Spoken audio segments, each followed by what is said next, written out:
বিসমিল্লাহ শরীফের অর্থও জানা নাই, শিক্ষা দেওয়া হয় না।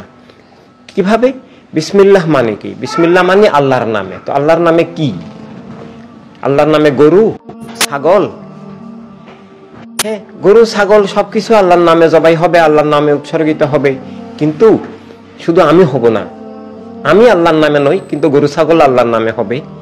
এটা দিয়ে আমার মুক্তি আসবে না। গরু ছাগলের আগে এই ভাত শরবত খাওয়ার আগে, পানি খাওয়ার আগে, বিসমিল্লাহর আগে আমার জীবনটা আল্লাহর নামে হতে হবে। এই আল্লাহর নামে নিজের জীবন না হলে আমি বিসমিল্লাহ মুখে পড়া অর্থহীন হবে। বিসমিল্লাহ মানে অনেক অসীম অর্থ, বিসমিল্লাহর অসীম অর্থ আছে। কিয়ামত পর্যন্ত আলোচনা করলে বিসমিল্লাহর আলোচনা শেষ হবে না। বিসমিল্লাহ অসীম।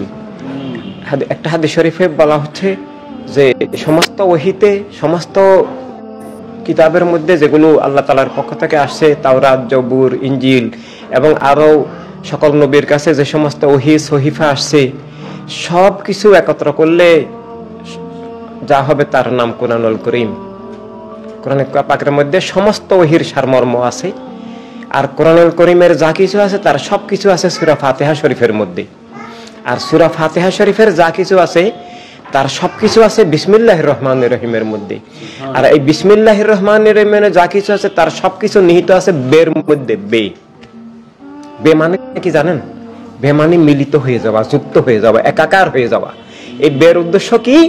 আল্লাহর নাম মোবারকের সাথে, আল্লাহর হাবিব সাল্লাল্লাহু আলাইহি সাল্লামের নাম মোবারকের সাথে একাকার হয়ে যাওয়া, এটাই আসল। আমরা যদি আল্লাহ হাবিব সাল্লাল্লাহু আলাইহি সাল্লামের নাম মোবারকের সাথে একাকার হতে না পারি, মিশে যেতে না পারি, আমরা ধ্বংস হয়ে গেলাম। বিসমিল্লাহ মানে অরিজিনালি আল্লাহর হাবিব সাল্লাল্লাহু আলাইহি সাল্লামের সাথে মিশে যাওয়া। তো আল্লাহর হাবিব সাল্লাল্লাহু আলাইহি সাল্লামের সাথে সরাসরি কেউ মিশতে পারে না। আল্লাহ তাআলার সাথে সরাসরি মিশতে পারেন একমাত্র আল্লাহর হাবিব সাল্লাল্লাহু আলাইহি সাল্লাম। আল্লাহর হাবিব সাল্লাল্লাহু আলাইহি সাল্লামের উসিলায় আল্লাহ তাআলার সাথে মিশতে পারেন আল্লাহর নবী রাসূলগণ, আহলে বায়াত, খোলাফায়ে রাশিদিন, সাহাবায়ে কেরাম, ইমামগণ, ওলিগণ এবং তাদের উসিলায় মুমিনগণ মিশতে পারে। সে মিশা আল্লাহ তাআলার নাম মোবারকের সাথে হয়। সেটা আল্লাহ তাআলার জাতে পাকের সাথে হয় না, সেটা সিফাত মোবারকের সাথেও হয় না, সেটা ইসিম মোবারকের সাথে হয়। সেটা আরেকটা বিশাল অধ্যায়। বিসমিল্লাহ মানে মিশে যাওয়া, একাকার হয়ে যাওয়া। এই বিসমিল্লাহর যা কিছু আছে তা বলা হচ্ছে কোথায় আছে?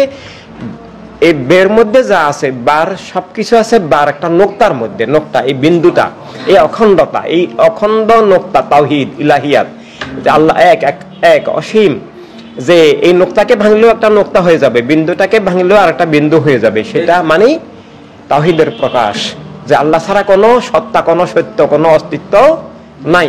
আর সেই অস্তিত্বের প্রকাশ নূর, হেদায়াত, বন্ধন, সংযোগ, সম্পর্ক, রহমত আল্লাহর হাবিব সাল্লাল্লাহু আলাইহি সাল্লাম, সংক্ষেপে যেটাকে রিসালাত বলা হয়।